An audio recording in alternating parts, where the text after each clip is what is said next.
Hello everyone. Today I will be doing some inoculations using liquid culture that I've bought. I've got 5 different strains that I'm going to be doing today. First is lion's mane, then I've got Lungen oyster, in German it's Lung oyster. Then I've got pink oyster, blue oyster and gold oyster, which I'll be inoculating today. I've got my grain spawn jars already pressure cooked and ready for inoculation, as well as my liquid culture solution, including the magnetic stir bar within the solution. This solution that I've got here for the liquid culture is rice syrup with some water. It's just I'm using that because it's clear and it's much easier to see the mycelium, whereas with the honey, with the liquid culture I made in that, I had some caramelization, so it's not as easy, even though I can see the mycelium is eating the caramelization, so it's not that much of an issue, which makes it actually pretty cool. You can see it easily, whereas with this solution, it's clear. I won't have any doubt as to what exactly I'm seeing in the bottle, if I'm just seeing the caramelization or if I'm seeing mycelium. With this, because it's a clear liquid, I will definitely be able to tell when the mycelium is starting to develop nicely. Anyway, so before I start off, obviously, like I said, let's quickly wipe down everything using isopropyl, and then as I'm wiping it, I'm going to be placing it into the box, into the still air box. Right. First glove.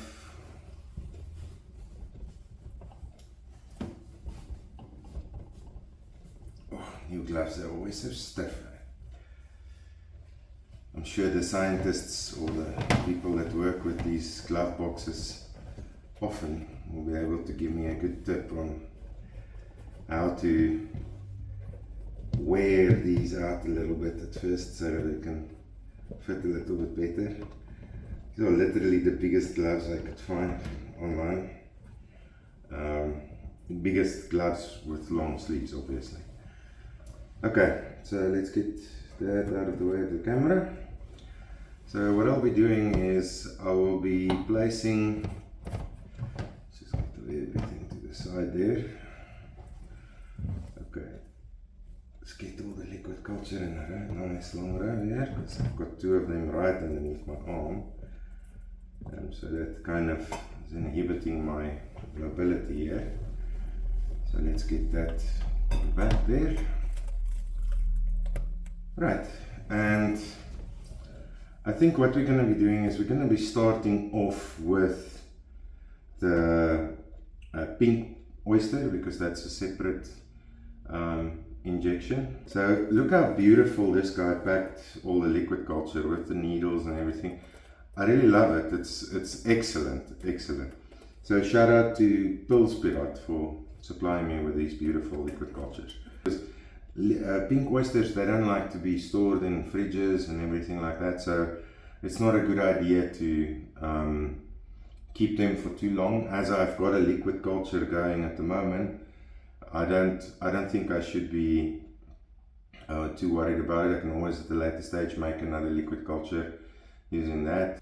Don't stress about it. So yeah, I've burned it. Hopefully I got video of that. I'm just going to be inserting it into the injection port.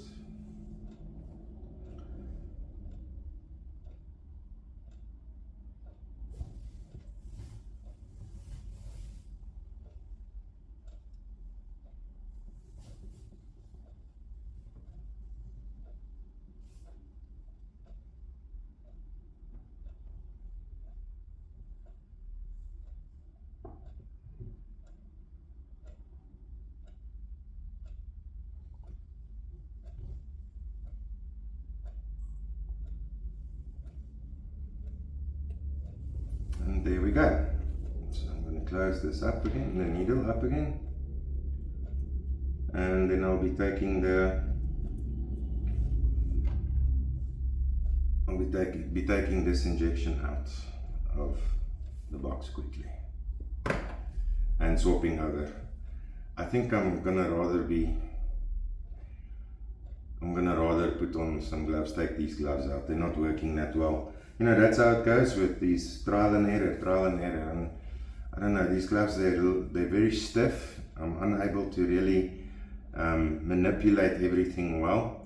So I think it's best I just rather remove these gloves and then just use normal. It is a still air box, so it shouldn't be too much of an issue.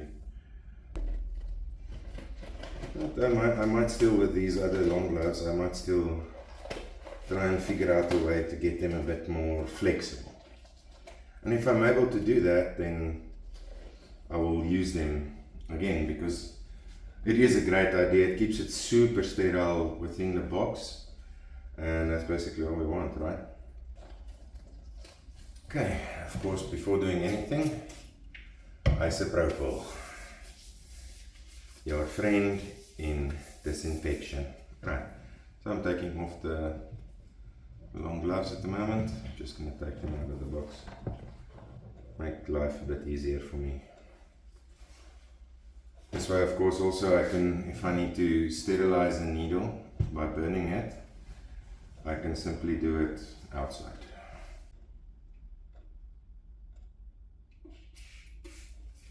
So now I'm just going to wipe down the isopropyl bottle, obviously, before taking that in.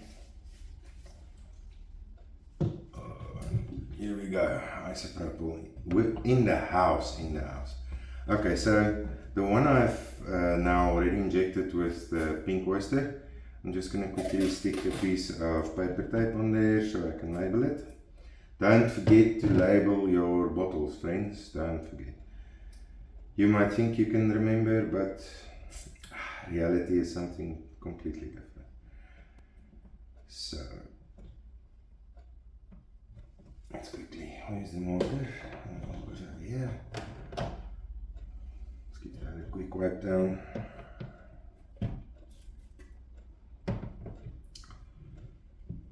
Okay. This is the pink oyster.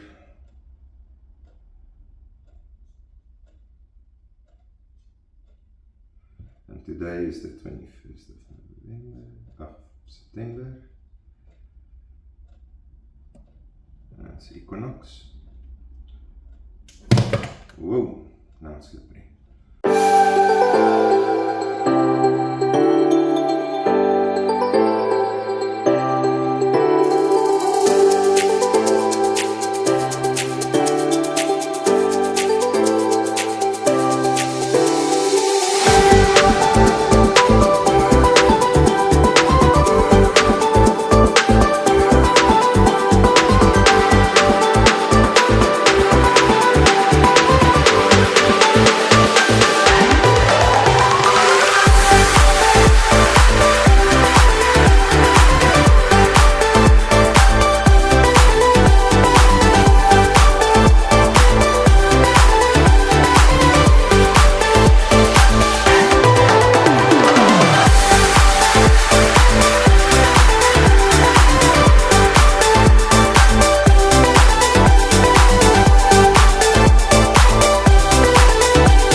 Okay, and once again, as with the previous one, I'm going to have to sterilize the needle.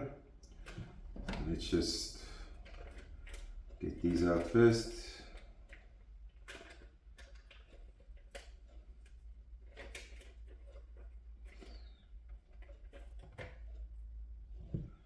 Here's my isopropyl paper cloth. I'm just going to wipe. Yeah. Okay, then I'm going to put on the injection.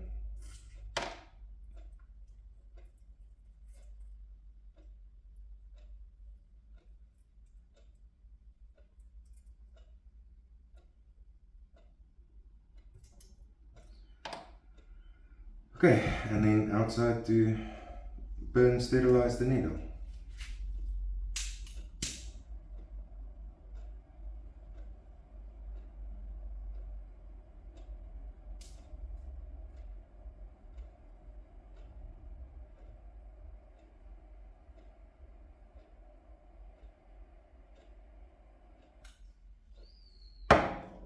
Okay,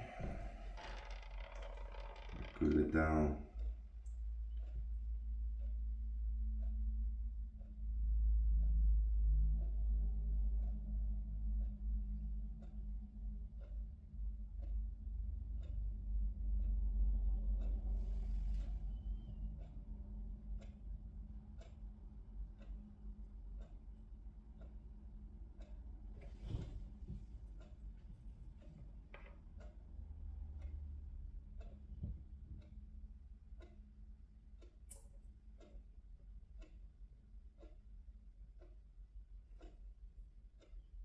As with the previous one, I'll be injecting 3 cc's of the blue oyster culture into this liquid culture mixture of mine.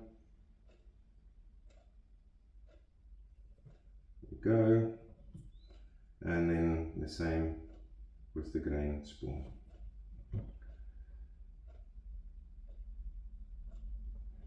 Each press I do about a half a cc.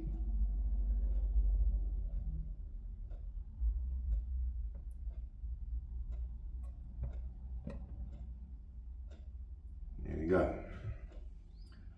And that's that. Thank you very much for watching how I do my inoculations in my still air books. And I hope to see you guys in the next video. Thank you. Goodbye.